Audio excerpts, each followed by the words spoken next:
আন্তর্জাতিক বিমানবন্দর যাত্রা করা মানে কক্সবাজার জেলাবাসীর মান উন্নয়ন হওয়া।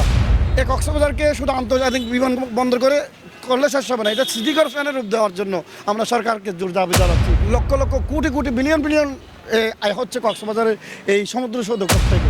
আমরা চট্টগ্রামে গিয়ে আমাদের ফ্লাইট করে বিভিন্ন দেশে যাইতে হলে আমাদের চট্টগ্রাম যেতে হয়, অনেক সময় ঢাকা যেতে হয়।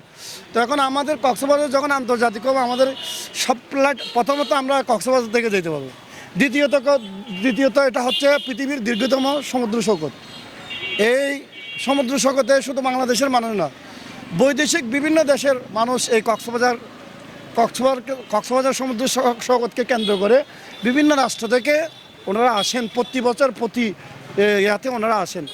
তার মাধ্যমে আমাদের কক্সবাজারবাসীর মান উন্নয়ন হচ্ছে। ওরা এই কূটনৈতিকভাবে দেশের উন্নয়ন হচ্ছে। বিশেষ করে আমাদের কক্সবাজারবাসীর কক্সবাজারের যারা বিভিন্ন ব্যবসায়ী আছে, ক্ষুদ্র ব্যবসায়ী থেকে সর্বোচ্চ ব্যবসায়ী, তাদেরও অনেক লাভবান হচ্ছে। আন্তর্জাতিক বিমানবন্দরের মাধ্যমে কক্সবাজারবাসীর উপকৃত হচ্ছে, লাভ হচ্ছে, ক্ষতি হচ্ছে না।